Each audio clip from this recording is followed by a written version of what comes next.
The galaxy learned how to be quiet when it decided someone was going to die. Across 13 inhabited systems, alarms screamed, then went silent. Long-range sensors confirmed what everyone already feared. The enemy fleet was real. It was vast, and it was coming fast. The coalition worlds had done everything right. They had followed the treaties, paid their tribute, obeyed the council's laws. When the first border station vanished, they sent warnings. When the second system went dark, they begged for aid. By the time the third sun went out, they were screaming. No one answered. In the Grand Chamber of the Galactic Council, representatives watched the data streams with cold eyes. The projections were clear. To intervene would cost fleets. To fight would cost worlds. To save the coalition would weaken the empires that mattered. Calculations were made. Votes were cast. The decision was unanimous. Containment only. No intervention. The coalition was officially declared non-viable. In the outer systems, the message arrived without ceremony. A short transmission. Legal language. Final. Aid denied. Evacuation denied. The coalition worlds were advised to maintain order and preserve records for historical review. It was a polite way of saying, prepare to die. On the planet Ilex, Governor Terran stood alone in the broadcast chamber, staring at the words until they blurred.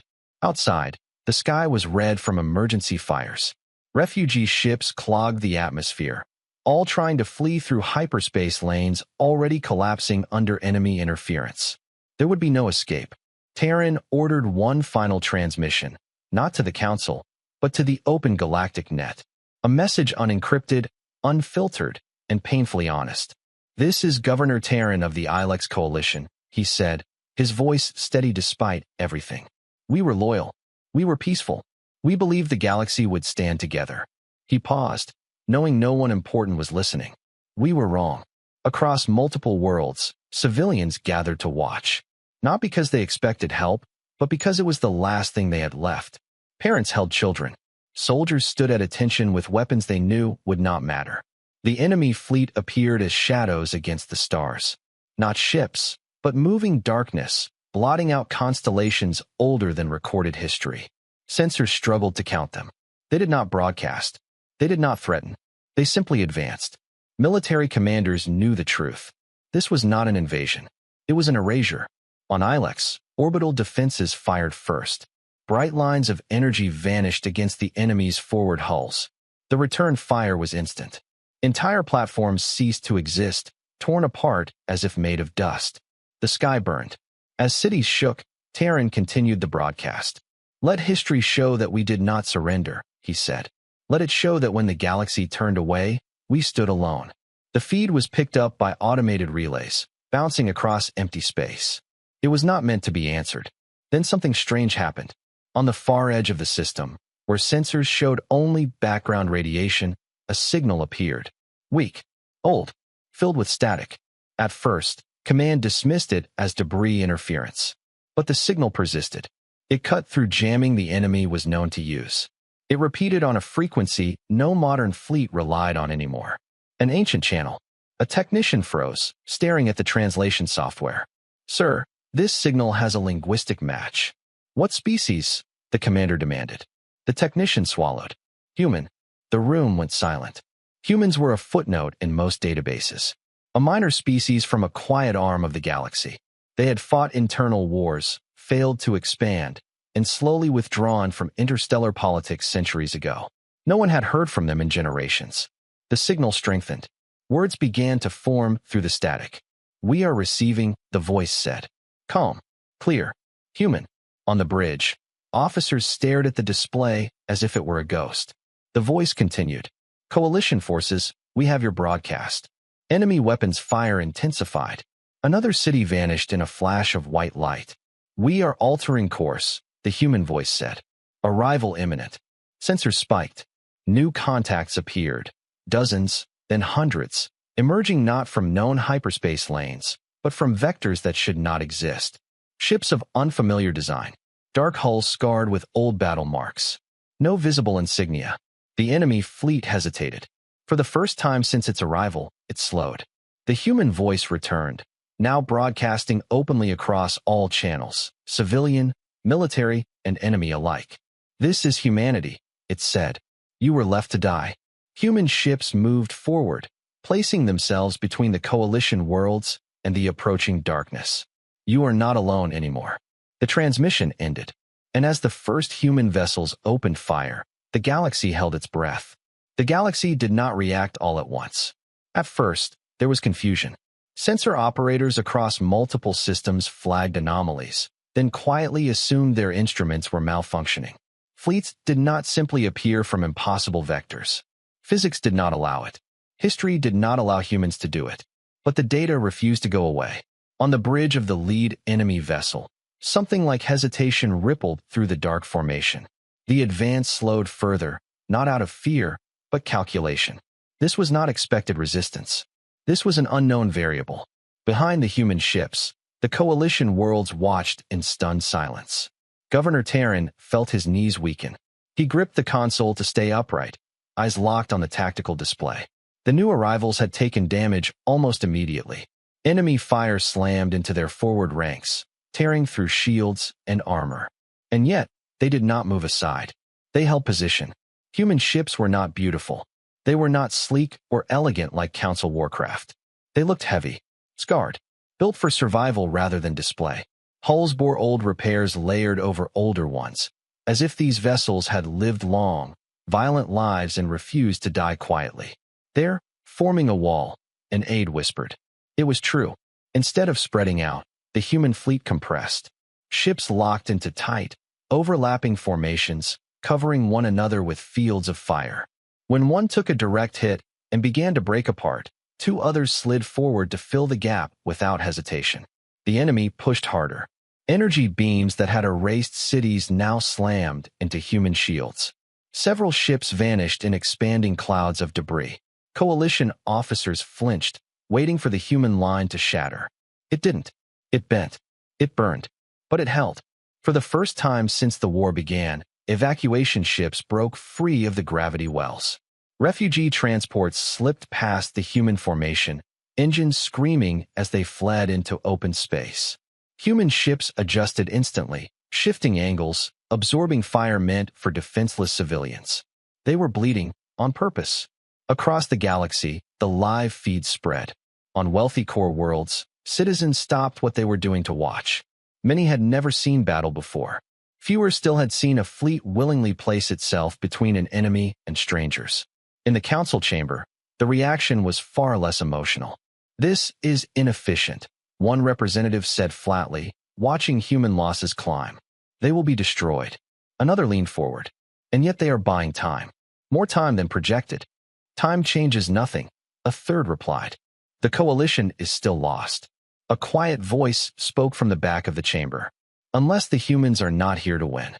That idea unsettled them more than the battle footage. On the front line, a human commander stood on a damaged bridge, emergency lights flashing red. The air smelled of burning circuitry. Reports scrolled too fast to read. Casualties, hull breaches, reactor strain. The commander did not raise their voice. "Hold formation," they said calmly. "Shift power from aft weapons to forward shields." Civilian transports are still exiting the system. An officer hesitated. "Sir, that will leave our rear exposed." The commander nodded. "I know." Another explosion rocked the ship. The deck tilted slightly as stabilizers struggled to compensate. "Message from Coalition Command," a communications officer said. They're asking why we're doing this." The commander was silent for a moment. Then, "Tell them humanity learned a long time ago what happens when you decide some lives are worth less than others." On the enemy side, the delay triggered something worse. New shapes emerged from the heart of the Dark Fleet. Larger vessels, heavily armored, designed not for conquest, but for annihilation. Their weapons powered up, draining energy from entire sectors of the fleet. Space itself seemed to dim around them. Coalition sensors screamed warnings. "These are extinction-class ships," an analyst whispered. "Nothing survives direct engagement." The enemy fired. The first volley struck the center of the human line. 3 ships vanished instantly. Not exploded, erased, as if they had never existed. The formation buckled. Gaps opened. Enemy forces surged forward, eager to break through. For one terrible second, it looked like the end. Then the human response came. Not as panic, not as retreat, as precision. From behind the damaged line, Smaller human vessels surged forward. Ships the coalition had barely noticed. They moved fast, slipping through enemy fire with impossible timing. They slammed directly into the paths of the extinction weapons. Not firing, ramming. The impacts were catastrophic. Human ships shattered against enemy hulls, detonating reactors at point-blank range. The explosions did not destroy the enemy vessels, but they disrupted them. Weapon cycles failed. Energy fields collapsed. The extinction ships fell silent. Coalition officers stared at their screens in disbelief. They sacrificed themselves, someone said. The human commander closed their eyes for half a second. Just half. Reform the line, they ordered. We just bought another window. As the human fleet stabilized, something changed across the wider galaxy. Military analysts began running new simulations. Old assumptions about humanity were pulled from forgotten archives. The data no longer matched the reality unfolding live. Humans were not fighting to dominate territory. They were not protecting strategic assets. They were not even trying to survive at all costs. They were fighting to delay. And delay, the analysts realized with growing dread, was humanity's specialty. Centuries ago, humans had been fractured, divided by ideology, resources, fear. Their early wars were short, brutal, and wasteful. Then came the long ones. Wars that lasted generations. Conflicts where victory meant enduring longer than the enemy believed possible. Where survival depended on logistics, coordination, and sacrifice on a scale most species could not emotionally tolerate. Humanity had not forgotten how to fight. They had refined it. On Ilex, Governor Terran watched the sky burn and felt something unfamiliar rise in his chest. Hope, not the fragile kind. Not optimism. Something heavier. Something earned. The human fleet was shrinking. Losses mounted with every passing minute. But the enemy advance had slowed to a crawl. Entire attack patterns were being rewritten in real time to account for human behavior. Behavior no model had predicted. A new message came through. This one internal, leaking across encrypted channels due to signal saturation. It was not meant for the coalition. It was human to human. We are holding, but we cannot do this forever. The reply came almost instantly. We don't need forever. Just long enough. Long enough for what? The answer came sooner than expected. Deep within the enemy formation, energy readings spiked again, but this time, not from weapons. From engines. Massive ones. The enemy was preparing to deploy something new. Something final. Coalition sensors struggled to interpret the data. It's not a ship, an analyst said slowly. It's the structure. Mobile. Heavily shielded. A cold realization spread through command centers across multiple systems. The enemy was not just here to erase the coalition anymore. It was adapting to humanity. And whatever it was bringing next was meant to end the delay, for good. The human commander stared at the incoming data, jaw tightening. All units, they said quietly. Brace yourselves. They've noticed us. The human line held steady, battered and burning, as a shadow far larger than the others began to move. And for the first time since humanity announced itself to the galaxy, even they did not know what would come next. The structure unfolded like a wound opening in space. Coalition sensors struggled to track it, not because it was fast, but because it was wrong. Its mass readings fluctuated wildly, as if reality itself disagreed on how heavy it was supposed to be. Energy flowed through it in slow, pulsing waves, each one strong enough to power a city for a year. Enemy ships cleared a wide corridor, pulling back with mechanical precision. They were making room. On the coalition flagship, analysts spoke in hushed voices. That's not a command vessel, one said. It's not a carrier either. Another shook their head slowly. It's an execution platform. The structure finished unfolding. Plates locked into place. Vast apertures opened along its spine, glowing with a dim, hungry light. Targeting arrays aligned. Not on the human fleet. On the planets behind them. The message was clear. The delay was over. Governor Terran felt his breath catch. Evacuation was still incomplete. Millions were still planetside. Shelters had been built for bombardment, but not for what this thing promised. This is it, someone whispered. Across the human formation, alerts flared red. The human commander stared at the tactical display. They did not curse. They did not shout. Their voice, when it came, was calm enough to be unsettling. All ships, they said. Shift priority. An officer looked up sharply. Sir, forget the enemy fleet, the commander continued. That structure fires once, and everything behind us dies. Silence stretched for half a second. Then the order spread. Human ships broke formation. Not retreating, advancing. They surged forward, engines flaring beyond safe limits. Hulls already damaged screaming under the strain. Enemy fire intensified instantly, beams tearing into the advancing ships. The human fleet did not slow. Coalition commanders watched in disbelief as human vessels charged directly toward overwhelming firepower, toward a target no one believed could be reached in time. They can't stop it, an aide said, voice shaking. It's too far, too protected. The human commander leaned closer to the display. We don't have to stop it, they said. We just have to make it miss. As if in response, the execution platform began to fire. Space bent. A column of distorted light surged forward, not moving like a projectile, but unfolding, expanding across vast distances in seconds. It was aimed at the densest cluster of coalition worlds. The human fleet accelerated again.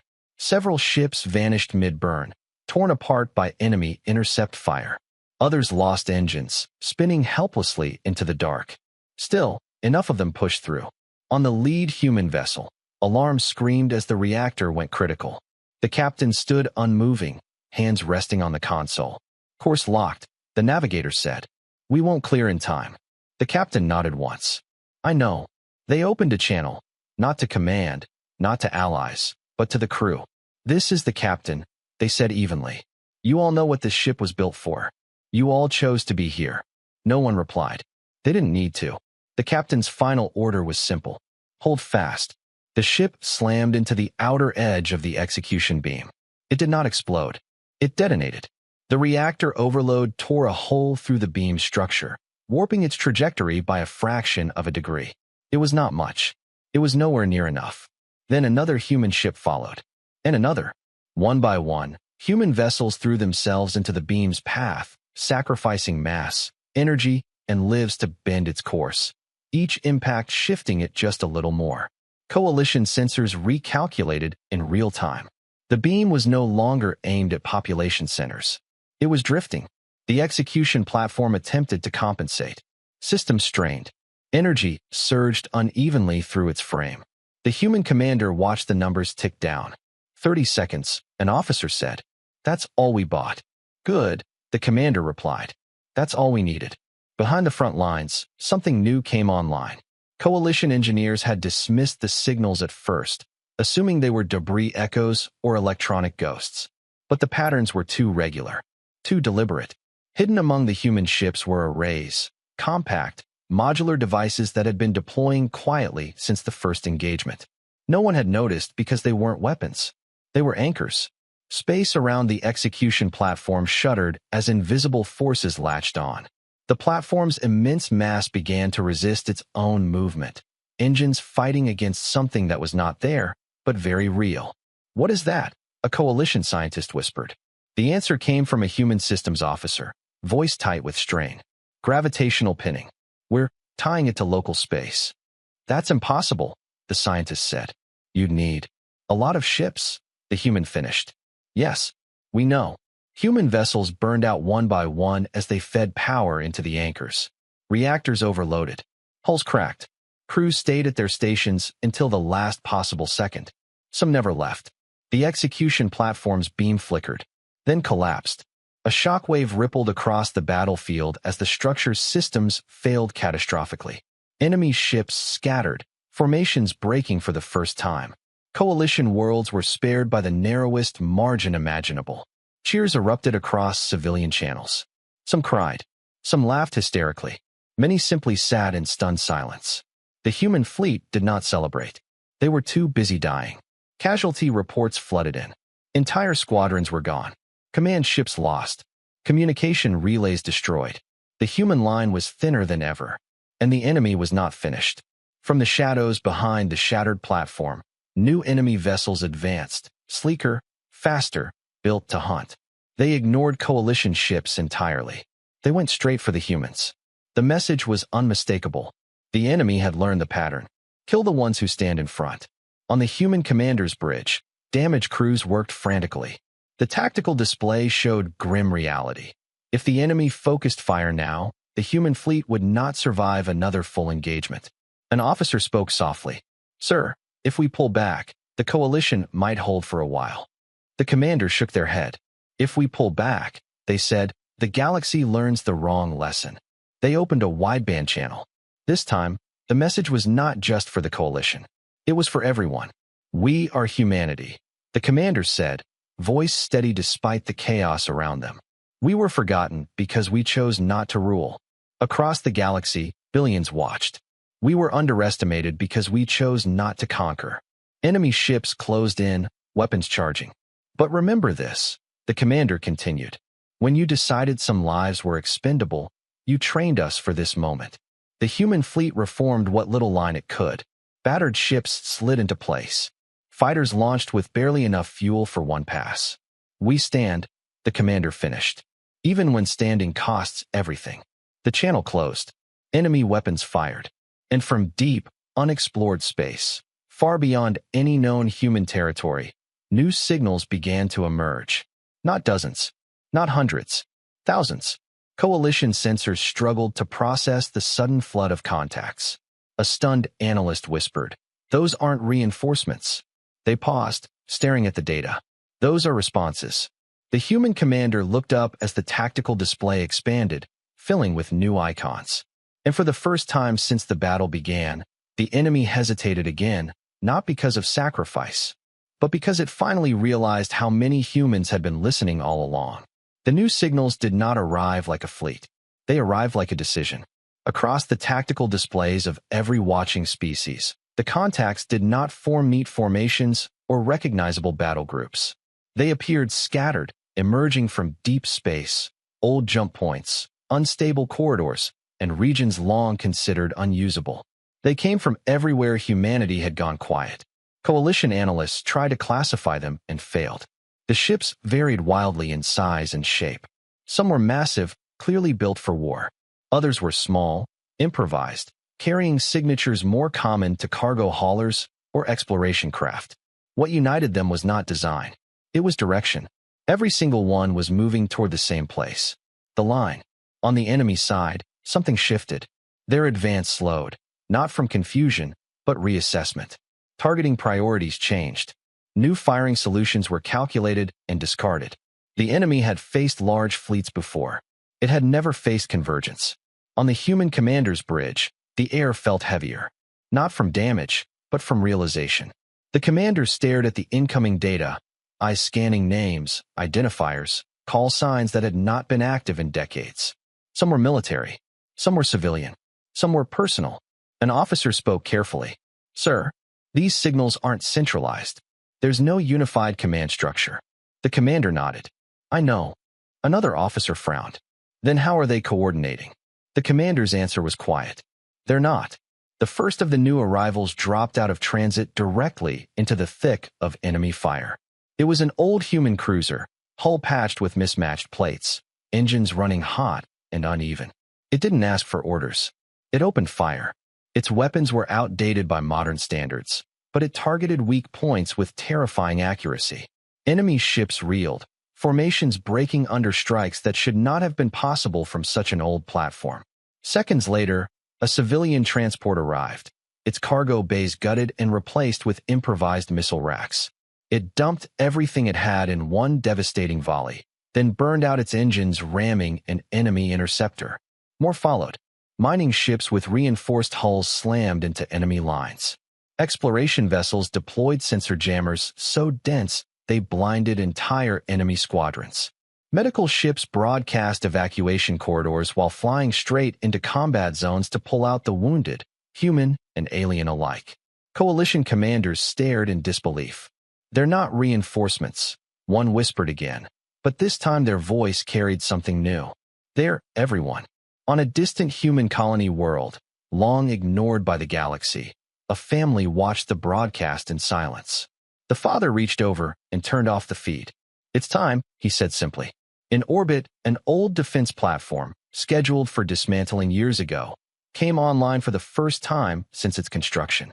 Its weapons powered up slowly, systems groaning with age.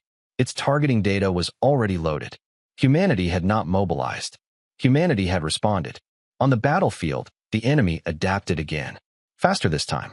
New attack patterns formed, designed to isolate the newcomers, to pick them apart before they could integrate with the battered human line.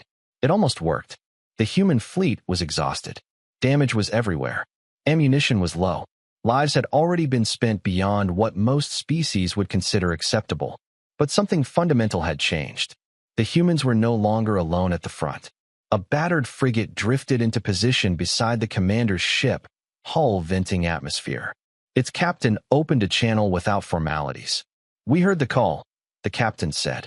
"Didn't know if you'd still be standing." The commander allowed themselves a thin smile. "We were hoping you'd be late." The frigate slid into formation. Then another. Then another. The line thickened, not with pristine warships, but with resolve. Enemy fire intensified, but now every strike was met by overlapping defenses. Ships rotated in and out of the front, covering one another with practiced ease. When one vessel faltered, two more took its place. This was not the precision of a single fleet. This was the muscle memory of a species that had learned cooperation the hard way. Coalition observers began to understand. Humanity's strength was not hidden superweapons or secret technology. It was redundancy. It was adaptability. It was the refusal to let failure cascade. Where one plan broke, another filled the gap. Where one ship fell, another replaced it. Losses hurt, but they did not paralyze. The enemy, for the first time, began to suffer delays. Not strategic ones, emotional ones. Their patterns showed hesitation where none had existed before. Retreat vectors were calculated and discarded. Attacks grew less efficient as human interference disrupted timing again and again. They were being forced to react. On Ilex, Governor Terran watched the sky and felt tears run down his face without shame. Human ships burned in orbit, falling like meteors.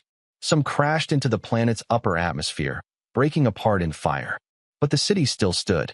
The children were still alive. A message came through on a civilian channel. Universal, unencrypted. "This is a human medical ship," a calm voice said. "We are entering your atmosphere. Prepare evacuation zones. We will land under fire if necessary." Terran sank into a chair. "Why?" he whispered, though no one could hear him. The answer came later, from a broadcast the humans did not intend to be inspiring. It was a recording pulled from human archives and replayed across the networks by accident. A simple statement, made centuries ago during one of humanity's forgotten wars. "If we don't stand for each other, no one else will." On the enemy flagship, internal systems re-evaluated the conflict for the first time since its beginning. Projections shifted. The cost of victory climbed rapidly. Humanity was not just slowing the advance. They were changing the outcome curve. The enemy began preparing contingency measures, responses not for winning, but for ensuring humanity could not recover afterward. Deep within their formation, engines charged again. This time, not toward coalition worlds, toward human space. The first warning came from a deep-range sensor buoy far beyond the battlefield. A human officer stiffened as the data appeared. "Sir, they're bypassing us." The commander turned sharply. "To where?" The officer swallowed. "Multiple vectors. Human colonies. Old ones. Civilian heavy." Silence fell on the bridge. The enemy had learned the true pressure point. They could not break the human line quickly enough, so they would go around it. For a moment, a single, dangerous moment, the human commander felt doubt. Then the new arrivals answered before orders could be given. Civilian ships peeled away from the line, engines screaming as they reversed course. Mining vessels turned without hesitation. Defense platforms reoriented. Even damaged ships, barely holding together, began moving back toward human territory. They did not wait for permission. They did not ask for strategy. They knew. Coalition commanders watched as half the human presence split off, forming a second line that did not exist seconds earlier, one facing inward, toward their own worlds. "They're dividing their forces," an analyst said. "That's suicide." The commanders shook their heads slowly. "No," they said. "That's trust." Humanity was not choosing between protecting allies or protecting itself. It was doing both. At the same time, the enemy fired again, trying to exploit the split. The human line bent, but did not break. And across the galaxy, something irreversible happened. Species that had once calculated human worth purely in numbers began rewriting their understanding. Humans were not strong because they won. They were strong because they showed up. Again, and again, and again. As the battle raged on two fronts, a final realization spread through enemy systems. Cold, analytical, undeniable. Humanity could not be isolated. Humanity could not be frightened into retreat. Humanity could not be made to choose who deserved protection. They would stand in the way. Every time, the enemy adjusted its core directive for the first time in its existence. Humanity classified as existential obstacle. And far from the battlefield, deep within human space, something ancient and dormant began to wake, responding not to commands, but to the simple fact that humanity was, once again, standing together. The galaxy did not change its mind all at once. At first, it simply watched. Across core worlds and forgotten outposts alike, live combat feeds filled public channels. No one edited them. No one sanitized the images. Burning ships, fractured hulls, human vessels breaking apart as they held their positions anyway. Viewers expected fear. What they saw was refusal. On the Council's central world, traffic slowed as citizens stopped in the streets to stare at floating holo displays. They watched human ships rotate through the front lines, scarred vessels slipping back while fresher, if that word still applied, ships took their place. They watched humans abandon perfect formations to save damaged allies.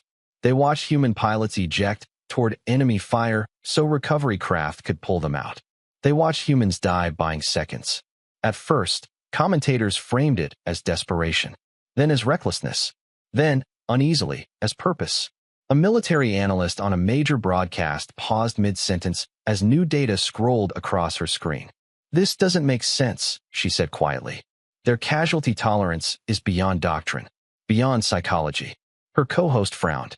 "Then why are they still fighting?" She looked up at the feed, at a human ship drifting without engines, still firing with its last remaining turret to shield a retreating medical transport. "Because," she said slowly, "they've decided the cost already." On the battlefield, the split human response held, barely. The inward-facing line raced back toward human territory, pushing engines past limits, ships tearing themselves apart to gain speed. Enemy hunter squadrons pursued them, faster and more focused than anything seen so far. The outward line, what remained of the original defense, grew thinner by the minute. The human commander felt the strain in every report. Ammunition shortages, structural failures, crew losses climbing beyond acceptable margins. "Sir," an officer said, voice tight, "we can still withdraw the outer line. Regroup with the return forces. We'd lose the coalition worlds, but..." The commander cut them off gently. "But we would survive." The officer nodded, relief and shame flickering across their face. The commander stared at the tactical display. "And if we do," they said, "the galaxy learns something it can never unlearn." They opened a secure channel, not to Fleet Command, but to a civilian network. It was not a speech. It was a statement. "We are still here," the commander said. "If anyone is listening." The message spread faster than any military broadcast ever had. On a neutral trade world, a dock worker stopped mid-shift to watch. On a distant agricultural moon, farmers gathered around a battered terminal. On war-weary planets that had already surrendered to the enemy, survivors watched in silence. The humans were still standing. Not winning. Standing. Something began to crack. A junior representative on the council floor leaned forward, hands shaking. "They're holding the enemy with half a force." "That's not possible." An older delegate replied flatly, "It shouldn't be." "Then maybe," the junior said, voice rising, "we were wrong." The chamber erupted in argument. Calculations were thrown onto shared displays. Projections updated in real time. The numbers were ugly, but they were no longer hopeless. Intervention was still costly, still dangerous, but now it was possible. On the battlefield, the enemy pressed its advantage. Their hunter squadrons closed on the retreating human forces, weapons charging for killing blows. A mining vessel, slow, bulky, never meant for combat, fell behind. Its engines sputtered, then failed completely. Enemy ships locked on. Before they could fire, something slammed into their path. A coalition corvette. Its markings identified it as one of the worlds originally abandoned. Its weapons were outdated. Its shields were weak. It should not have been there. It took the full brunt of the enemy volley and disintegrated instantly. The mining vessel escaped. Human sensors flagged the event. The commander stared at the report, disbelieving. Who authorized that? An officer asked. No one, another replied, voice shaking. They just turned around. Across the battle space, it happened again. A coalition frigate slipped into the outer line, weapons blazing. Then another. Then another. They were not coordinated. They were not efficient. But they were there. Coalition commanders began transmitting frantic warnings. You are not equipped for this engagement. Fall back. The replies were simple. You stood for us. It's our turn. We remember. The galaxy was no longer just watching. It was moving. On council channels, the vote that had once condemned the coalition resurfaced. Emergency measures were proposed. Defensive fleets redirected. Supplies released from stockpiles long guarded for core world security. Some delegates resisted, clinging to old fears. Others stood up and spoke words no one expected to hear. We misjudged them, one said, staring at the live feed. Not because they were weak, but because we forgot what strength looks like. The decision was not unanimous. It did not need to be. Aid convoys launched before the final vote concluded. On the battlefield, the human commander received the first confirmation. Sir, a communications officer said, eyes wide. Multiple non-human fleets are breaking formation from core sectors. They're heading this way. The commander closed their eyes. Late, they murmured. Then they opened them again. But welcome. Enemy forces reacted instantly. Their attack patterns shifted, abandoning optimal engagement zones to intercept the incoming allies. It created gaps. Human ships surged into them without hesitation. The fighting intensified, space filled with fire and debris, overlapping battles erupting across vast distances. It was chaos, but it was shared chaos. On Ilex, Governor Terran watched coalition ships return to orbit, not as targets, but as defenders. He watched human medical teams land under fire, pulling civilians from rubble while explosions lit the sky. A child pointed upward. They came back. Terran swallowed hard. Yes, he said. They did. The enemy adapted again, faster now, angrier. New weapons came online, designed to cripple fleets rather than destroy them. Whole sectors of space went dark as electronic warfare swept through the battlefield. Human ships lost coordination. For a moment, the line wavered. Then something unexpected happened. Individual ships, human and alien alike, began operating independently, forming microformations on the fly. Data was passed manually. Visual signals replaced network commands. It was inefficient. It worked. The enemy could not predict it. They had built their doctrine on breaking centralized control. Humanity, and now its allies, did not rely on it. As the battle dragged on, exhaustion set in. Crews fought with hands blistered and eyes burning. Damaged crews slept in minutes-long shifts between hull breaches. Still they held. Deep within enemy territory, internal calculations shifted again. Victory was still possible, but the cost was climbing too fast. A new directive propagated through their command structure. Escalation authorized. Energy signatures flared across multiple enemy vessels. Not weapons, but engines. Massive ones. Long range. They were turning away from the battlefield. The human commander felt the shift before the data confirmed it. They're disengaging, an officer said. Why would they? The answer hit like ice. They're not retreating, the commander said. They're going past us. To where? The commander didn't answer immediately. Then, Earth. The word rippled across the bridge. Earth. Humanity's origin. Its symbol. Its emotional core.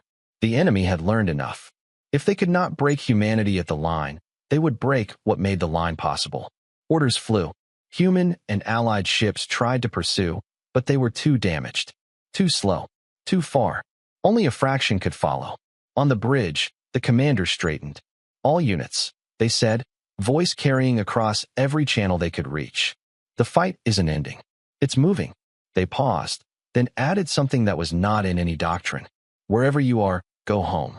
Across the galaxy, human ships turned. Not all toward Earth. Toward every human world. The enemy had made a fatal assumption. That humanity's heart was in one place. As the enemy fleet vanished into transit, racing toward what it believed was the final blow, something ancient and collective stirred across human space. Not fear. Resolve. And for the first time since the war began, the galaxy understood the truth too late. Humanity did not defend Earth because it was their home. Earth was their home because they defended each other. And whatever waited for the enemy at the end of that jump would not be undefended. Earth did not panic. When the warning arrived, fragmented, delayed, carried by ships that barely outran destruction, there was no screaming on the global channels. No riots. No desperate launches. There was silence. Then motion. Orbital traffic halted. Civilian lanes cleared. Ancient defense platforms, long dismissed as ceremonial relics, powered up for the first time in generations. Their systems groaned awake, pulling energy from grids that had not fed weapons in centuries. Across the planet, cities dimmed as power rerouted upward. Humanity had prepared for this moment without ever naming it. On the dark side of Earth, buried beneath layers of rock and shielding, command nodes activated one by one. Not a single central authority, but many. Regional, planetary, civilian military hybrids that had been designed to function even if cut off completely. Because humanity remembered something the galaxy did not. The first strike is never the last. A woman stood on a balcony overlooking a coastal city as evacuation sirens began. Not loud, not panicked, but steady and measured.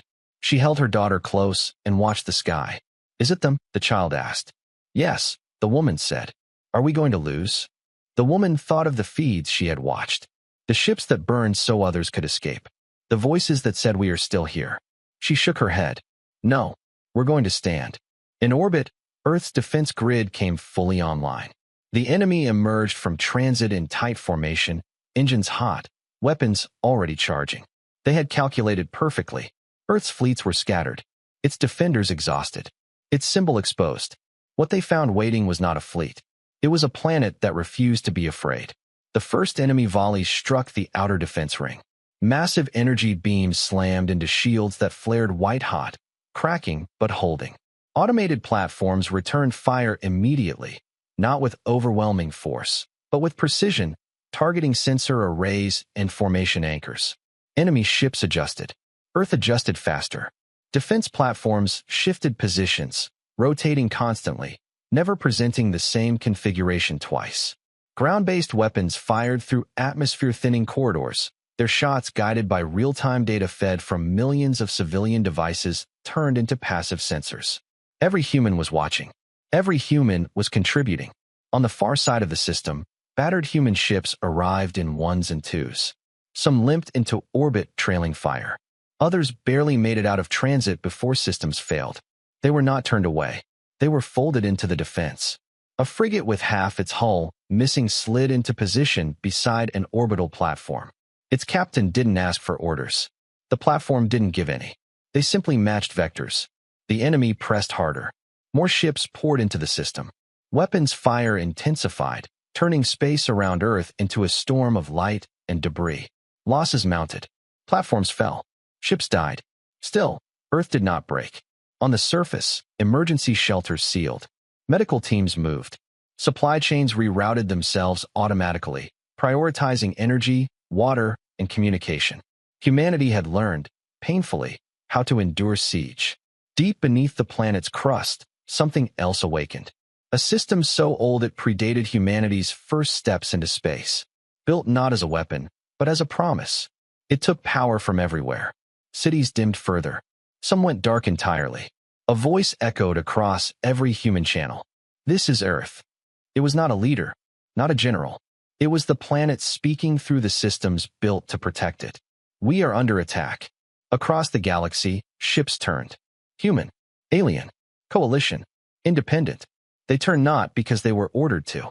They turned because they had seen what standing together looked like, and they would not forget it now. Back at the original battlefield, the enemy felt it. Their forces there began to falter, patterns breaking as command priorities shifted toward Earth. That hesitation was enough.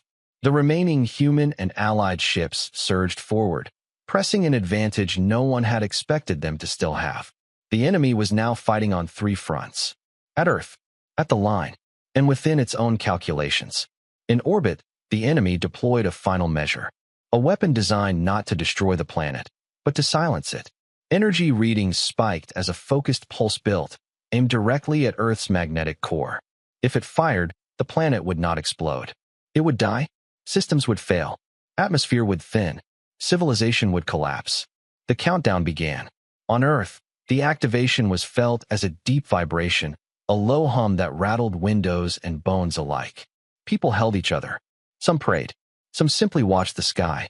In a command node beneath a mountain range, engineers stared at impossible equations scrolling across their screens. "It's too much," one whispered. "We can't stop it in time." Another shook their head. "Not from here." A third engineer looked up slowly. "What if we don't stop it from here?" Silence fell. Then understanding. Orders spread, not shouted, not debated. Executed. Across the system, human ships accelerated. Not toward safety, toward the weapon. They would not reach it in time to destroy it. They knew that. They didn't need to. The enemy weapon fired. A beam of destabilizing energy lanced toward Earth's core. It never arrived intact. Human ships intercepted it, not head-on, but at angles calculated to fracture and diffuse. They overloaded shields, burned out reactors, tore themselves apart to scatter the pulse. Alien ships joined them, mimicking the maneuver without fully understanding it. The beam shattered into fragments, washing over Earth's magnetic field like a storm instead of a blade. Damage was severe, but the planet lived. The enemy weapon destabilized under the strain. Its systems overloaded. Internal failures cascaded. Earth's defenses seized the moment. Everything fired. Orbit lit up as coordinated volleys struck the crippled enemy vessel. Its shields failed. Its hull cracked. It did not explode. It collapsed in on itself, torn apart by forces it had unleashed and could not control. The enemy fleet hesitated, just for a moment. That moment was enough. From deep space, Allied fleets arrived, too late to save lives already lost, but in time to end the threat. They poured into the system, weapons blazing, targeting enemy ships already strained, already uncertain. The enemy began to retreat. Not strategically, desperately. On Earth, the voice returned. "We are still here."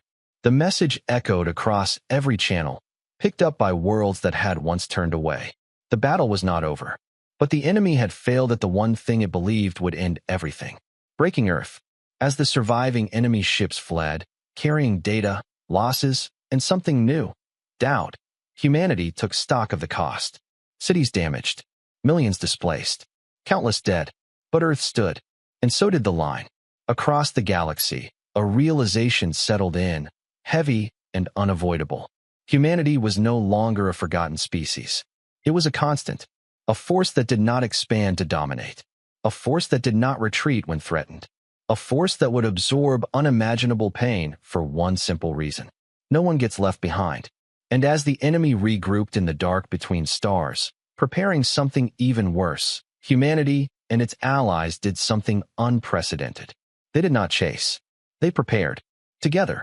Because the galaxy was about to learn the final truth. Standing together was not humanity's declaration. It was their warning.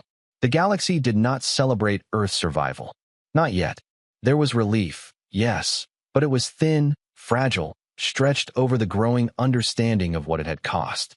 Every major network replayed the same images: human ships tearing themselves apart to break the enemy's killing beam, cities darkened to feed planetary shields, fleets arriving just moments too late to save millions. Earth lived. Humanity bled. Across human space, emergency status did not lift. It deepened. Colonies sealed themselves. Civilian production converted overnight. Schools became shelters. Shipyards worked without pause, crews sleeping in shifts measured in minutes. No speeches were made. Humanity had passed beyond the need for them. In a damaged orbital station above Earth, the human commander from the line stood before a wide tactical display. Their uniform was scorched, one arm bound in emergency synth fabric. Around them, officers from a dozen species worked side by side in strained silence. The display showed the truth no one wanted to say out loud. The enemy had withdrawn, but not far. They were regrouping beyond sensor range, in deep interstellar voids where physics grew unreliable and conventional pursuit was impossible. Probes sent after them vanished. Long-range scans returned distorted echoes. They were not retreating. They were preparing. An alien strategist broke the silence. "They've lost more than projected." Why not disengage entirely? The commander didn't look away from the display. Because they don't fear loss. They turned slowly, meeting the strategist's eyes. They fear precedent. The room stilled. Human analysts brought up comparative models. The enemy's behavior was changing, not tactically, but philosophically. They were no longer focused on expansion efficiency or territorial control. Their projections centered on one variable: humanity. Every future scenario where humans survived showed the same result: resistance spreading, alliances forming, systems refusing to comply quietly. The enemy had never needed total victory before. Now they did. They're going to try to erase us, an officer said quietly. Not Earth. Not the colonies. Us, the commander confirmed. As an idea. The conclusion followed naturally. They'll come back, the officer continued. With everything. A coalition admiral spoke for the first time. Then we must strike first. The commander shook their head. No, they said. We won't survive a war of annihilation. They tapped the display. New data appeared. Internal human fleet movements, energy transfers, classified systems activating across dozens of worlds. We'll survive a war of sacrifice. The plan was not shared immediately. Not because it was secret, but because it was heavy. It spread through command layers slowly, carefully, accompanied by silence instead of debate. When it reached the fleet captains, none refused. Some asked for clarification. Most did not. The enemy returned sooner than expected. They emerged across multiple fronts at once. Massive formations punching into human-controlled space, bypassing defended worlds, ignoring strategic targets. They were not here to conquer. They were here to end resistance. Entire systems burned in minutes. Human fleets engaged wherever they could, but the scale was overwhelming. Enemy ships ignored losses, pushing forward relentlessly, forcing defenders into desperate holding actions. And everywhere the same pattern emerged. Human ships held. They did not counterattack. They did not pursue. They anchored. They planted themselves in enemy paths and refused to move. Losses skyrocketed. Across the galaxy, allies watched in horror as human fleets were chewed apart system by system. Emergency calls flooded in, begging humanity to fall back, to regroup, to preserve what remained. The human reply was always the same. Hold your position. At the center of human space, something began to form. A convergence so massive it bent strategic projections into uselessness. Energy flowed inward from dozens of systems. Entire colonies dimmed. Orbital habitats shut down non-essential life support. Civilian power grids collapsed under redirected load. On Earth, the ancient system awakened fully. It had no official name. It never had. It was simply known, in old human doctrine, as the last measure. Built after humanity's earliest interstellar wars, when they had learned that survival sometimes meant choosing how you fell, it was not a weapon in the traditional sense. It was a promise, a networked overload. If triggered, it would cascade through human space, collapsing every jump corridor, every long-range gate, every deep space anchor humanity had ever built. Humanity would lose faster than light travel. Forever. Human space would fracture into isolated pockets, cut off from one another, technologically crippled, unable to project power ever again. But so would the enemy. Their fleets, deep inside human territory, would be trapped, stranded, unable to regroup, unable to retreat, unable to finish the job. The cost was unthinkable. The alternative was extinction. The final decision was not made by one leader. It was made by millions. Across human worlds, a simple query appeared on public networks. No force, no coercion. Authorize the last measure? There were no countdowns. No pressure. The enemy advanced. Human ships died buying time. And then, one by one, the confirmations came.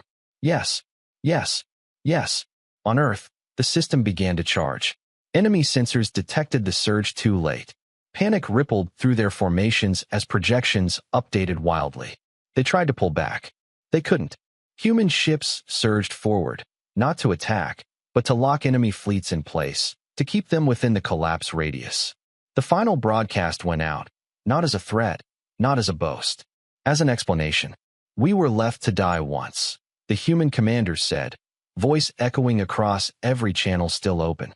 The galaxy decided some lives were acceptable losses. The enemy closed in, firing wildly, tearing through the last human defenses. We learned from that. The commander looked around the shattered bridge, at officers who had chosen to stay when evacuation orders had been given. We learned that survival means standing together, even when it costs everything. The last measure activated. Space screamed. Jump lanes folded in on themselves. Gates collapsed into blinding implosions. Energy surged across human space in a chain reaction that rewrote navigation forever. Enemy fleets vanished, not destroyed, but trapped, stranded in systems that could no longer support them. Human ships caught in the collapse burned out, reactors failing as the energy wave passed. Across the galaxy, silence fell. When it ended, the stars looked different. Human space was smaller now, quieter, broken. The enemy was gone, not defeated in glory, but neutralized, scattered, unable to function as a unified force ever again. The cost was devastating. Entire human worlds were isolated. Fleets lost contact with home forever.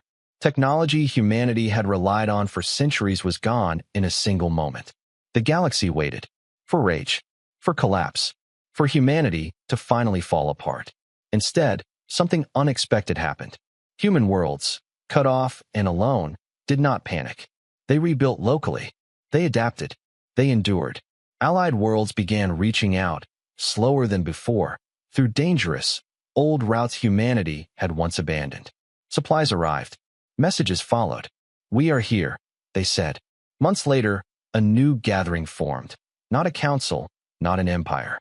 A circle. Worlds that had stood. Worlds that had learned. At its center was a simple human principle, written into its founding charter. No one gets left behind. Humanity did not lead the galaxy by force. They could no longer do that. They led it by example, by paying a price no one else had been willing to pay.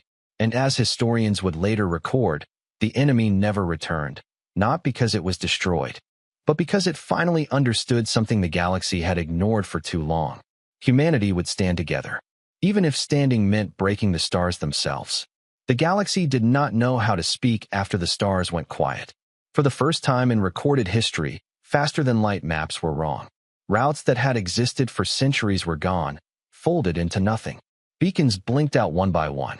Familiar paths became dead ends, and entire regions of space felt suddenly farther away, not in distance, but in certainty.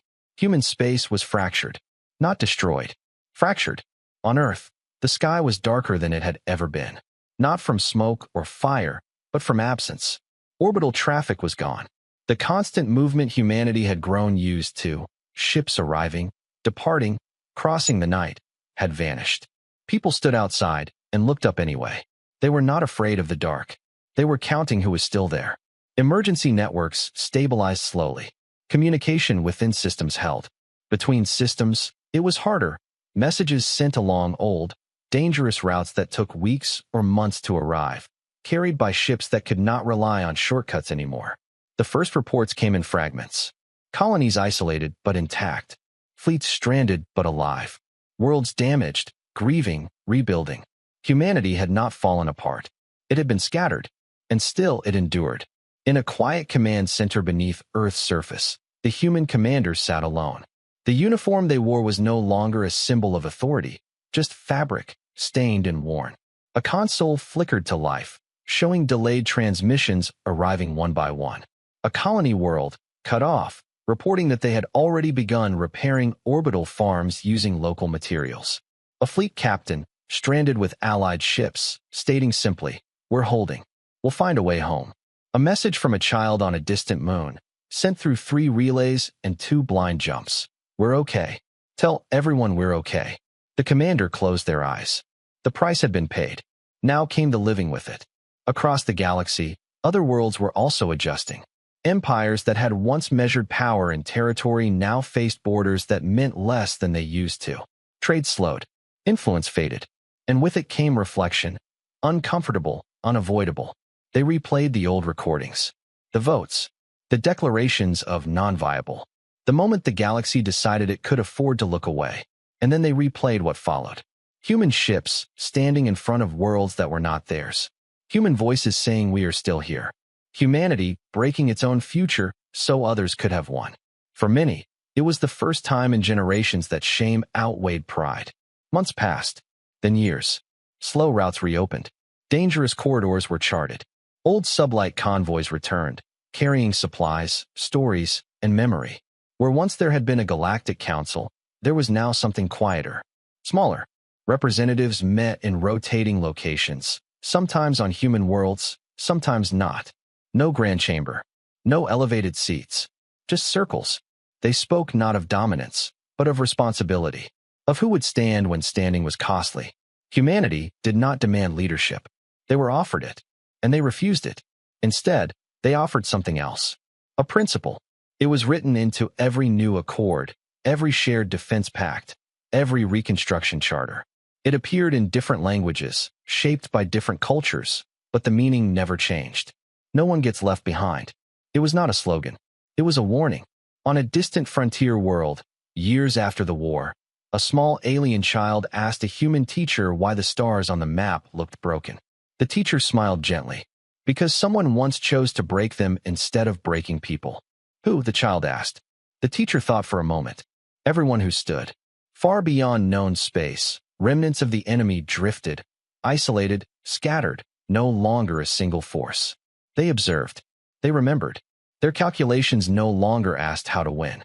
They asked whether resistance was worth provoking again. Every projection ended the same way. Humanity did not need to conquer the galaxy. They had already changed it. By proving that unity was not a weakness. That sacrifice could be strategic. That standing together was not an emotion, but a choice, made again and again, even when it hurt. And so, when future crises came, as they always do, worlds did not wait for permission. They remembered the line that should not have held. The planet that did not run. The species that refused to decide who deserved to live. History would not remember humanity as the strongest. It would remember them as the ones who stood when no one else would. And long after the stars were redrawn, one truth remained, carried quietly from world to world. The galaxy once left humanity to die, and humanity answered, "We will stand together."